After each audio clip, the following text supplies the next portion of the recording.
New boosted boards, a Google I/O recap, and a new drone that can land on walls? That's what I like.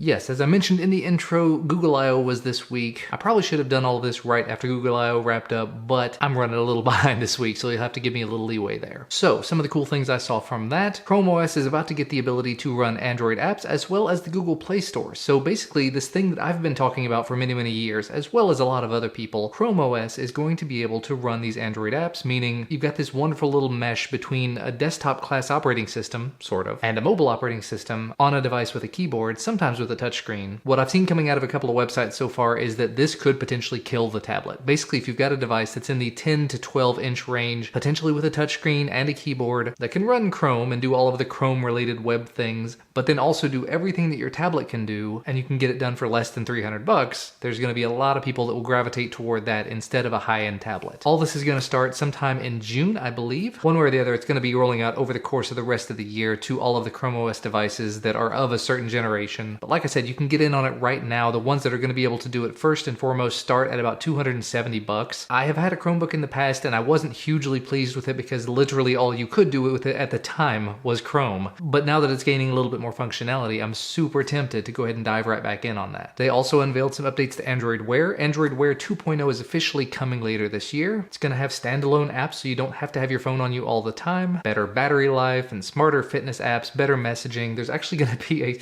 a swipe keyboard on it, which I'm still not a huge fan of that idea, but still, to each their own. And you can even like write on the screen. Android Auto is also going to be receiving an update bringing Waze to it. Having traffic and better navigation, definitely a huge plus. Google unveiled a bunch of new messaging apps, like they need more of those. The two main ones that they unveiled that kind of rely upon each other, if I'm reading it correctly, are Allo and Duo. And Allo is basically like WhatsApp, but Google, where you take your existing contacts, your existing phone numbers in your phone, and you can contact them directly using messaging, but it's not texting, it's Allo. And then the Duo goes along with that by means of you can take those same contacts, I think, just from what I'm reading, and you can video call with them, but when you're making the call, it does like a live stream of whatever you're about to show the person, so when they're picking it up, they can say, I really don't want to answer this, or why is that person naked, or, you know, so on like that. Of course, in their sample videos and whatnot, they're showing like, oh look, this is a birthday cake we're going to show you, or here's my cute new baby, or something like that. But I will just say, there will probably be far more nefarious things happening. One way or the other, I think it does beg the question, why do we need the new ones? Maybe it's for other parts of the world where Hangouts do not currently work, and will never work. Personally, I've not tried WhatsApp, I've not used it, I don't have a reason for it, but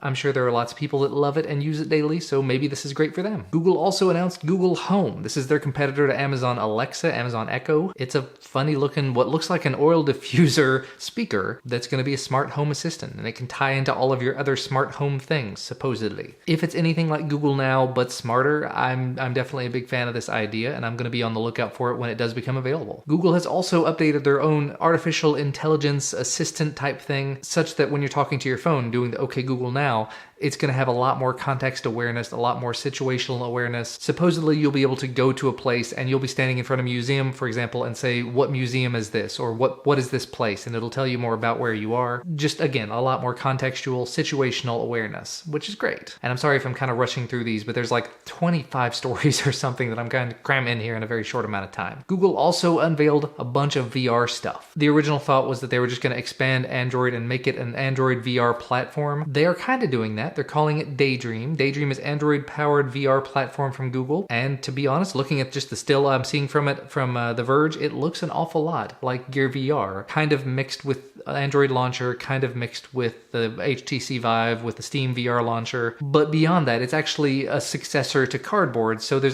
going to be some hardware there as well, made by third parties.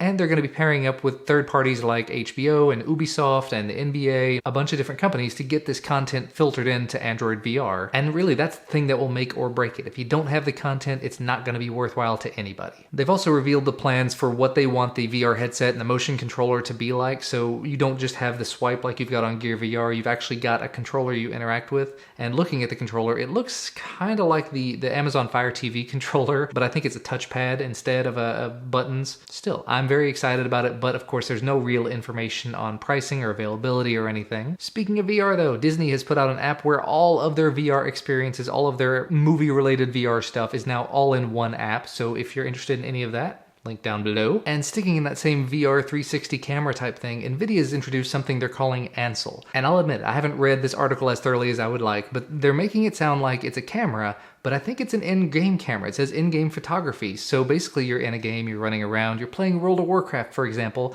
you hit a button and it takes a 360 photo of whatever you're seeing in the game, and then you can come back to it later or you can share it with other people. Yeah, it says every game deserves a photo mode that can take 360-degree screenshots in one click. And of course there's going to be a mobile app that you can view it, so if you just got a phone, you don't have a VR headset or anything, you can use that phone and just look around like you're inside the game with that person. It's not live streaming, it's not live video or anything, it's just a photo, but it's like a 360-degree photo from inside a game. Could be cool for VR stuff too. Now in terms of some mobile stuff, HTC has announced Android M is coming to a few of their devices. They're bringing it to HTC 10, the One A9, and the One M9. They announced that over on Twitter, and those are the only ones that have been mentioned as far as I can tell. HTC 10, it should be obvious, that one should be getting Android N. The other ones maybe not so much. The One A9 has not been out a huge amount of time though. Sony put out a video showing off SteadyShot coming to the Xperia X series devices. If you didn't know, Sony's moving away from the whole Xperia Z lineup. They're now moving to Xperia X. And SteadyShot is something they've had on a lot of their cameras for a long time. A lot of their not phone cameras. So bringing something like this that's, it's not optical stabilization, it's digital, but it is amazing and really well done. So their 23 megapixel cameras are going to be able to do ultra stable photos and videos. I actually watched the video on this earlier and it looks so good. I haven't owned a Sony smartphone ever. I owned a Sony like touch phone way back in the days, but I think it'd be really cool to check one of these out just for video mode, because that's what I do. There is also apparently a Sony XA Ultra that's going to be able to do 16 megapixel front-facing camera with ultra stabilized selfies, but it's a 6-inch device. That's a little ridiculous for me, but if you like that kind of thing, there's an article over on Engadget going into all the details on it. I don't want to spend a huge amount of time on all the phone stuff, but 16 megapixels on a front-facing camera, that would make for some excellent high quality video as well, hopefully. 16 megapixels, front-facing flash, and optical image stabilization. Ooh, buddy. The Moto G and Moto G Plus, new ones, the G4 and G4 Plus as it were just announced this week as well. Now according to the article, these both have 5.5-inch displays, 1080p, Snapdragon 617 processors, they run Android Marshmallow, and they do sound kind of like a step up from a regular mid-range device like the Moto G would normally be, but I think the price has already increased to go along with that. It says the Moto G is going to be available in the UK starting at £169, and the G Plus is going to be £199.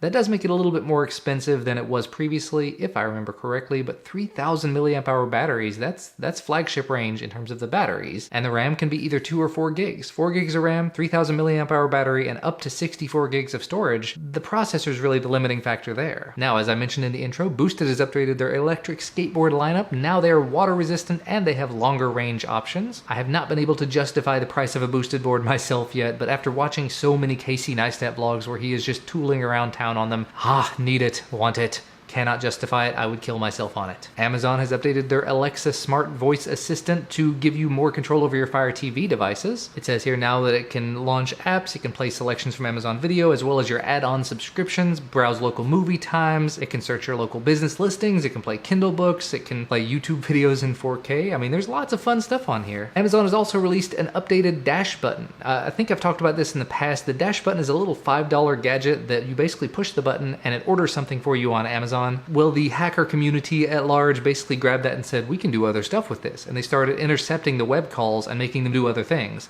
Amazon realized, wait a minute, this is a moneymaker, so now they're selling programmable buttons for $22 a piece. So now you can do Internet of Things, basically where you reach out to web services. I think they all have to actually go through Amazon through this thing. I still don't get why you would do that. Maybe Amazon's planning to lock down these $5 buttons to make them so you can't circumvent it. If I had to guess, that's what's going to happen. Unfortunately, I have not set up my $5 button yet. I've still got it sitting over there. So I'm still not really sure why you would want to pay $22 for a programmable button like this when you can still get the $5 ones that will hopefully work for a little while. But if you want one that's dedicated to Internet of Things, that's available. A new version of the Yi action camera came out this week as well. This is the second version of it, and it does support 4K video, 4K at 30 frames per second. The previous one, the max it would do is I think 2.7K or 2K, and that was only after a firmware update or if you hacked it before that firmware update was available. Excellent little camera. Cannot say enough good things about it, so I'm really interested to see how this one works out because the 2-point-something K on the previous one looked really, really nice, and actually the whole Ambarella processing system in it was the basis for a lot of the really nice dash cams that came out. So seeing them move to a newer Umbrella processor, and there's actually a comparison that goes back and forth between this new camera and one of the GoPros, and supposedly it bests the GoPro in basically every way, except that I think it's $249, which still cheaper than a GoPro, but a lot more than the previous Xiaoyi camera. Still very cool, very interesting, really want to check it out, but I can't justify $250 for it. And finally, as I mentioned in the intro, some scientists at Stanford have created a drone that can perch on walls and ceilings like a bug, and they say that's to help out with the problem of having limited flight endurance, meaning when you're flying along, you don't want to land, you can land on something else, you can stick to something else, refuel, recharge, whatever it is you have to do. Cool, awesome. But you know what? That's going to be about all from me for today. Lots and lots of things to talk about there. Tried to cram it all into a relatively short amount of time, and I failed significantly. But as always, thank you guys so much for watching. Thank you for supporting this series. Remember to leave a thumbs up if you liked it and subscribe to receive more, and we will see you again next time.